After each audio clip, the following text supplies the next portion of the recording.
Sebenarnya apa sih itu koperasi? Konsep koperasi ini pertama kali hadir bukan di Indonesia, melainkan di Eropa pada masa revolusi industri abad ke-18.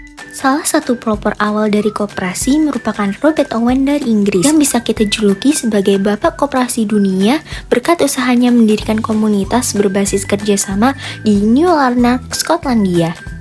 Namun, tonggak penting lahirnya koperasi ini ditandai dengan lahirnya pendirian Rochdale Society of Equitable Tenures pada tahun 1844 di Rochdale, Inggris.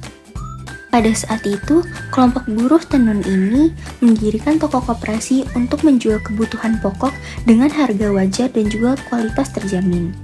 Mereka merumuskan prinsip-prinsip Rochdale sebagai dasar operasional koperasi yang kemudian diadopsi luas di seluruh dunia.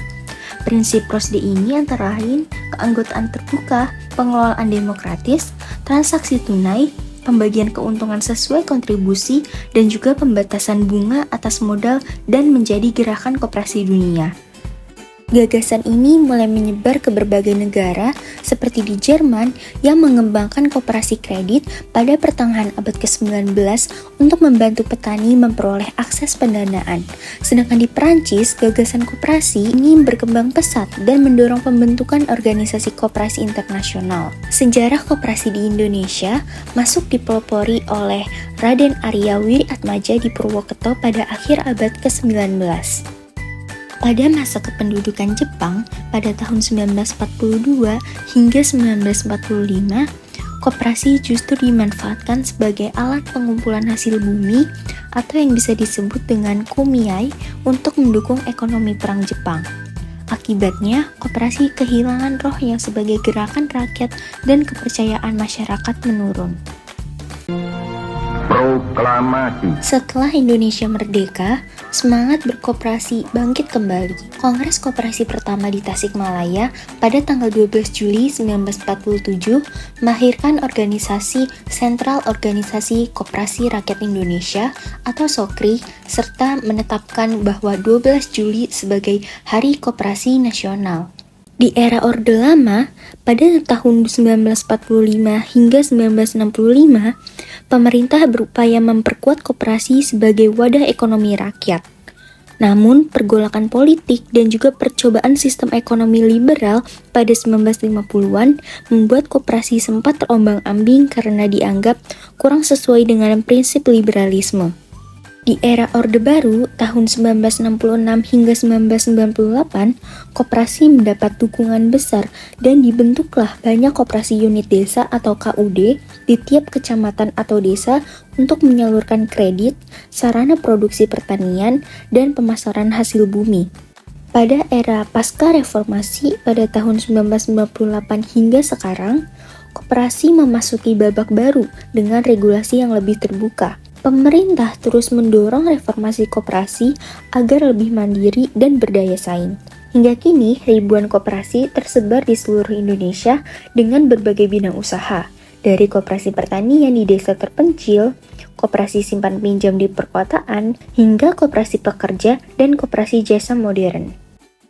Tokoh proklamator Dr. Muhammad Hatta sangat berperan dalam memajukan koperasi pasca kemerdekaan, sehingga beliau dianugerahi sebagai Bapak Koperasi Indonesia pada Kongres Koperasi 17 Juli 1953. Beliau memandang koperasi sebagai pilar utama Soko Guru, perekonomian nasional yang berlandaskan asas gotong royong, menolak individualisme, dan juga bertujuan mewujudkan kemakmuran bagi masyarakat. Konsep Soko Guru menempatkan koperasi sebagai tiang penyangga utama dan pendorong roda perekonomian. Filosofi ini mencangkup beberapa prinsip utama, yaitu menjadikan semangat tolong-menolong sebagai dasar usaha bersama untuk meningkatkan kesejahteraan anggota. Yang kedua, menentang keras sistem kapitalisme di mana penguasa modal mendominasi ekonomi dan memastikan keuntungan didistribusikan secara adil berdasarkan partisipasi anggota. Yang ketiga, membangun kekuatan ekonomi dari bawah sehingga rakyat tidak mudah bergantung pada sistem modal asing atau rentenir.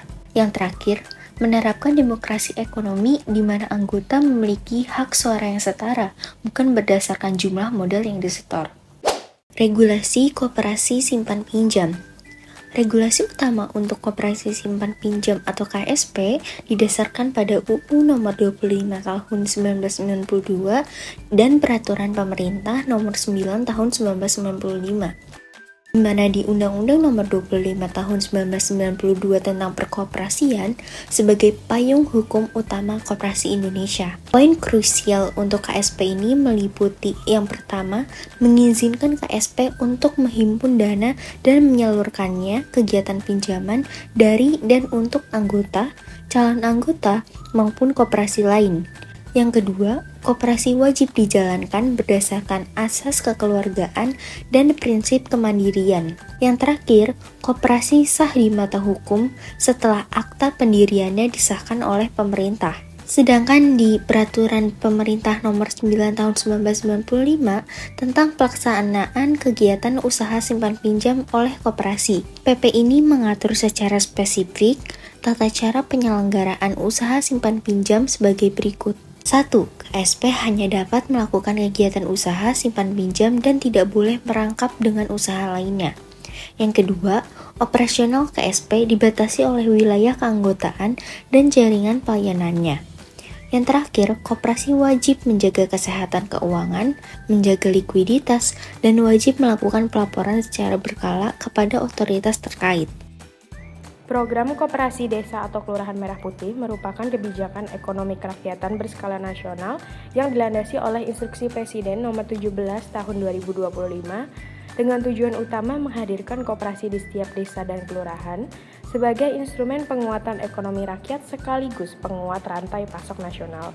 Setiap koperasi dirancang memiliki setidaknya 6 unit usaha strategis meliputi gerai sembako, apotek, klinik, unit simpan pinjam produktif, pergudangan, serta layanan logistik yang didukung sarana transportasi. Sehingga koperasi ini tuh tidak sekedar berfungsi sebagai lembaga simpan pinjam, melainkan juga sebagai pusat distribusi kebutuhan pokok dan penyerap hasil produksi petani, nelayan, serta pelaku UMKM di tingkat desa atau kelurahan. Dari sisi progres, pemerintah menargetkan minimal 25.000 koperasi desa mulai beroperasi pada Maret-April 2026 dengan target keseluruhan pembentukan 80.000 KDMP secara nasional dalam beberapa waktu ke depan. Presiden Prabowo Subianto secara konsisten menargetkan lebih dari 60.000 unit KDMP dapat beroperasi hingga akhir tahun 2026 sebagai upaya memperkuat ekonomi kerakyatan dan bahkan menyebut koperasi ini sebagai rantai pasok pertama yang bisa dikuasai oleh pemerintah. Untuk mendukung pembangunan fisiknya, pemerintah melalui Peraturan Menteri Keuangan Nomor 7 Tahun 2026 mewajibkan 58,03% dari pagu dana nasional atau sekitar 34,57 triliun rupiah dialokasikan untuk mendukung pembentukan dan pengoperasian KDMP. Kebijakan realokasi anggaran sebesar ini sempat menimbulkan polemik di berbagai desa dan daerah karena sejumlah kepala desa menolak penyesuaian dana desa yang dialokasikan untuk mendukung program tersebut. Meski di sisi lain sejumlah ekonom menilai kebijakan ini tepat karena Koperasi Merah Putih dianggap memiliki fungsi ekonomi langsung seperti agregasi produksi warga, akses pembiayaan dan input, serta stabilisasi harga di tingkat desa. Secara fungsi strategis, KDMP diharapkan menjadi simpul distribusi barang bersubsidi dan kebutuhan pokok, sekaligus memutus rantai distribusi yang panjang melalui peran sebagai off-taker hasil produksi masyarakat desa. Tantangan implementasinya tidak kecil, mulai dari kesiapan sumber daya manusia dan manajer koperasi, ketersediaan pembiayaan, hingga ketegangan antara kecepatan pembangunan fisik dengan kualitas tata kelola. Sebagaimana terlihat dari berbagai daerah yang progres pembangunannya bervariasi, ada yang sudah mencapai badan hukum 100%, namun ada pula yang baru memasuki tahap pembangunan fisik di bawah separuh jalan. Selanjutnya ada Lembaga Keuangan Mikro atau LKM dan Baitul Mal Watamil atau BMT. Lembaga Keuangan Mikro atau selanjutnya kita sebut sebagai LKM diatur dalam Undang-Undang Nomor 1 Tahun 2013 hadir sebagai institusi yang memberikan jasa keuangan skala kecil kepada masyarakat berpendapatan rendah dan pelaku usaha mikro yang umumnya tidak terjangkau oleh perbankan konvensional.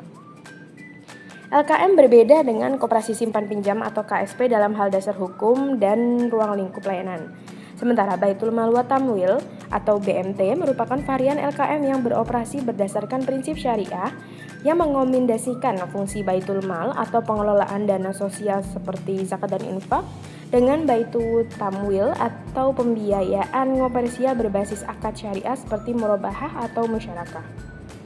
Mekanisme pembiayaan mikro yang dijalankan LKM dan BMT umumnya tidak mensyaratkan agunan formal, melainkan menggunakan pendekatan kelompok atau tanggung renteng di mana anggota dalam satu kelompok saling menjamin kewajiban pembiayaan satu sama lain.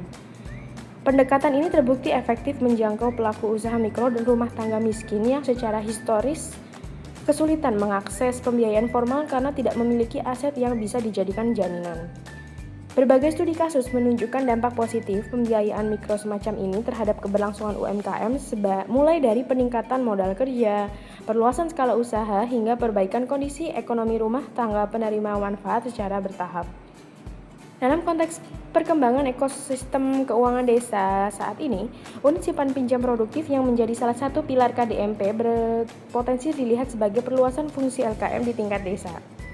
Sinergi ini memungkinkan terciptanya ekosistem pembiayaan mikro yang lebih terintegrasi, di mana koperasi desa dapat berperan menyalurkan modal kerja musim tanam bagi petani atau modal usaha bagi UMKM lokal. Sejalan dengan fungsi selama ini dijalankan oleh LKM dan BMT secara terpisah di berbagai daerah.